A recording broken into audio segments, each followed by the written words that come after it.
बिलकुल हस्तक्षेप करत नाही, एवढं सहकार्य आहे. म्हणजे तुम्ही करतायत ना व्यवस्थित, असं पाठीशी असतात. असं आपल्याकडे एक पॉइंट आहे इकडे, खाली पण असंच एक पॉइंट आहे. आता त्यांचं एक प्रपोजिशन आहे की अजून एक खालच्या बाजूला अजून पुढे तसंच वॉटर कप चांगला झालेला आहे, तर तिथे जर केलं तर चांगला पाण्याचं स्टोरेज वाढेल तिथे. म्हणजे आपल्या आता 3 स्टोरेज होते. 30 स्टोरेज 40 ते 50 हेक्टर आहे तर पूर्ण म्हणजे हा पॅच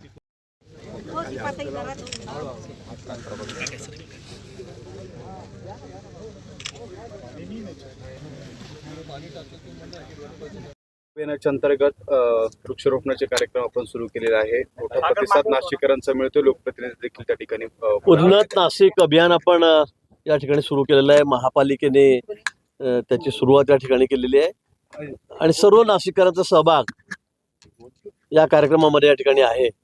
आपण ठरवलेलं आहे की स्वच्छ नाशिक, सुंदर नाशिक, हरित नाशिक, सुरक्षित नाशिक या ठिकाणी आपल्याला करायचं आहे. आणि त्यातलाच हा एक आजचा हा रविवारचा कार्यक्रम.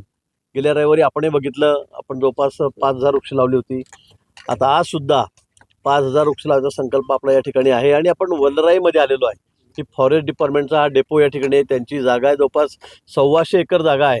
आणि आपण बघतायत सगळं अतिशय दाट फॉरेस्ट आहे. पण ही जी झाडं यात दिसत आहेत ती विदेशी आहेत, सुरुवातीपासूनची आहेत आणि ती हळूहळू आता कमी होत चाललेली आहे. म्हणून आपण बघितलं असेल की इथे जवळपास 75% झाडं ही देशी प्रजाती झालेली आहे. वड आहे, पिंपळ आहे, लिंब आहे, असे अनेक प्रकारचे जे उपयुक्त असे झाडं आहेत पशुपक्ष्यांनाही आपल्यालाही ऑक्सिजनसाठी. अशी झाडं म्हणजे शेखर गायकवाड जे खूप मोठं त्यांचं काम या क्षेत्रामध्ये झाडं लावण्यामध्ये आहे, वाढवण्यामध्ये. काल आपण मागच्या वेळी रविवारी मागच्या आपण फाशीच्या डोंगरवर त्या ठिकाणी गेलो होतो. तिथे आपण बघितलं असेल त्यांनी म्हणजे एक ध्येयवेडा माणूस की फक्त मला झाडं लावायची, झाडं जगवायची आणि पूर्ण वेळ ते आपल्या या कामासाठी वर्षानुवर्ष या ठिकाणी देत आहेत. आणि आपण बघितलं असेल की या ठिकाणी सगळी झाडं आता देशी प्रजातीची उभी राहिलेली आहेत. आणि आपण संकल्प केलेला आहे की आपल्याला लाखामध्ये झाडं लावायची आहेत, हजारामध्ये नाही. आपण मागे लावलेली 15,000 झाडं आपली बघितली असेल तरी केवढी मोठी झालेली आहेत. म्हणजे 6 महिने झाले त्या झाडं लावून. आणि अशा पद्धतीने एक चांगली मोठी झाडं आणून या ठिकाणी आपण ही लावतो आहोत. आणि येत्या 3-4 वर्षामध्ये अतिशय त्याचं मोठ्या वृक्षामध्ये रूपांतर त्या ठिकाणी होईल. आणि आपण जे म्हटलेलं आपली जी संकल्पना आहे ग्रीन मान्सून आणि हरित नाशिक, यासाठी मला असं वाटतं की त्याची सुरुवात आपण केलेली आहे. आणि सर्व नाशिककर, सर्व लोकप्रतिनिधी तर आहेतच, महापौर आहे, महापालिका आहे, सर्व लोकप्रतिनिधी त्यामध्ये आहेत, सगळे नगरसेवक या ठिकाणी आहेत. सगळ्यांनी सहभाग यामध्ये नोंदवलेला आहे. मला वाटतं येणाऱ्या 1-4-5 वर्षामध्ये त्या नाशिक शहरामध्ये अतिशय ग्रीन नाशिक म्हणून निश्चित आपल्याला पहिल्या नंबरचा अवॉर्ड मिळायला काही हरकत राहणार नाही, अशी परिस्थिती आपण या ठिकाणी निर्माण करतोय. रस्ते खड्ड्यांमध्ये लोक पडतायत, काही जणांचा जीव रस्ते खोदलेले आहेत. आता पाऊस पडतो आहे, काय होणारच आहे. तर पाऊस पडल्यावर तर रस्ते खोदलेले आहेत तर त्या ठिकाणी त्रास होणार आहे.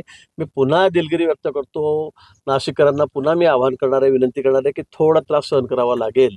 पण आता या पावसाळ्यानंतर आपल्याला कधीही 25 ते 40 वर्ष तुम्हाला गारा, चिखल, खड्डे हे प्रकार दिसणारच नाही. तुम्ही कामाचा दर्जा बघतायत, किती दर्जेदार काम त्या ठिकाणी होतंय. तुम्ही त्याचे साक्षीदार आहात. तुम्हाला कुठे काही चुकत झालं तर तुम्ही सांगा की हे चुकीचं चाललंय म्हणून.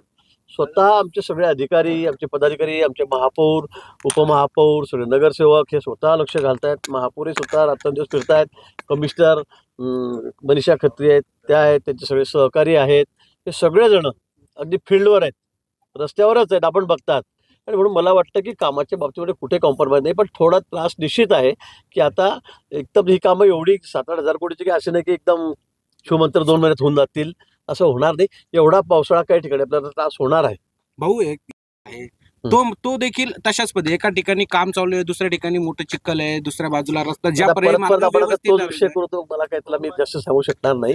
मी तेच सांगितलं की बाबा सगळीकडे काम रात्रंदिवस चाललेलं आहे, अगदी युद्धपातळीवर चाललेलं आहे, अतिशय स्पीडने चाललेलं आहे. त्याच्याबरोबर क्वालिटी सुद्धा आपण तेवढीच मेंटेन करतोय.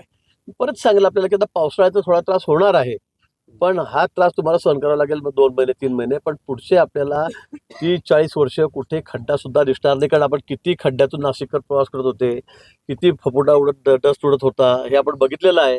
किती त्रास होत होता आपल्याला. पण आता या पुढच्या काळामध्ये सगळे रस्ते ज्यावेळेला सिमेंटचे होतील नाशिकमधले, त्यावेळेला साहजिक आहे की पुढचा प्रवास आपला खूप वर्षाचा आपला सुकर होणार आहे. त्यासाठी 2-3 महिने मी पुन्हा दिलगिरी व्यक्त करतो, नाशिककरांची माफीच मागतो की बाबा आपल्याला थोडा त्रास होतो आहे, पण कृपा कुणाचा तो थोडा सहन करावा लागेल, तो कमीत कमी व्हावा यासाठी आम्ही प्रयत्न करतो आहोत.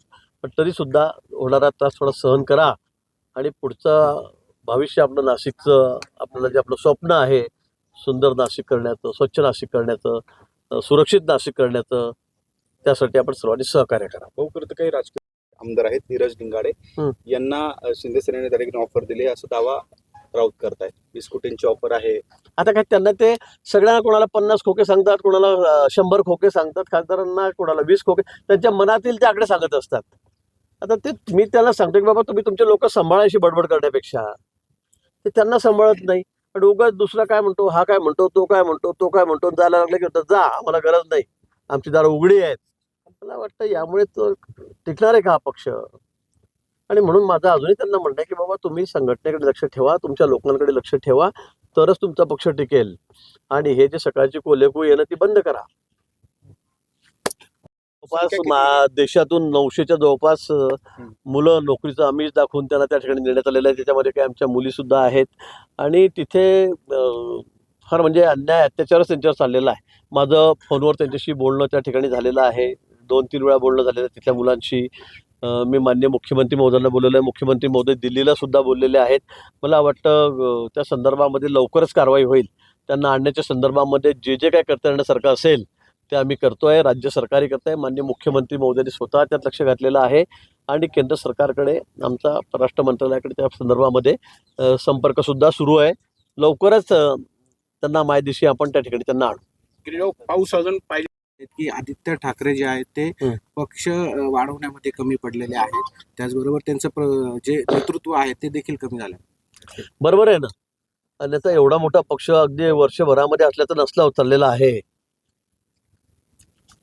हे कशामुळे होतंय ते सांगतो की घरात बसून नुसतं बाईट देणं, तुम्हाला बातम्या देणं, त्यावर पक्ष चालत नाही. आपण राज्यभर प्रवास केला पाहिजे, फिरलं पाहिजे, लोकांमध्ये गेलं पाहिजे, कार्यकर्त्यांमध्ये गेलं पाहिजे. ते करत नाहीयेत. सकाळपासून आपला एक भोंगा सुरू होऊन जातो, त्यांना वाटतं जोरात चाललंय आपलं. मला वाटतं तसं नाहीये प्रॅक्टिकली. आता सध्या राजकारणामध्ये तुम्हाला टिकायचं असेल तर त्याला संघटन लागतं, संघटन मजबूत करावं लागतं. आज भारतीय जनता पक्ष इतक्या देशामध्ये सगळा 75-80% राज्यांमध्ये आमचं सरकार या ठिकाणी आहे. हे काही उगाच नाही आहे. घरी बसून आम्ही पण सकाळपासून भोंगा लावत बसलो, शिव्या घालत बसलो सगळ्यांना, तर त्यामुळे काही राज्य येणार नाही आहे. लोक आमच्या पाठीशी उभे राहणार नाही, निवडणुका जिंकता येत नाही. त्यासाठी फील्डवर जाऊन कामच करावं लागतं.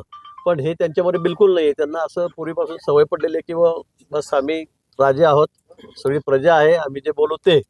पण आता तसं नाही. आता प्रजा आहे तीच राजा आहे, त्यांच्या भरोश्यावर आपण त्या ठिकाणी राजे होतो, हे ते विसरलेले आहे. तुम्ही संघटनेचा अशा पद्धतीची शंका त्यांनी व्यक्त केली. काय सत्तेला प्रश्न विचारत असल्याने कारवाई होऊ शकते अशी रोहित पवारांनी शंका व्यक्त कुठली केली. कारवाई?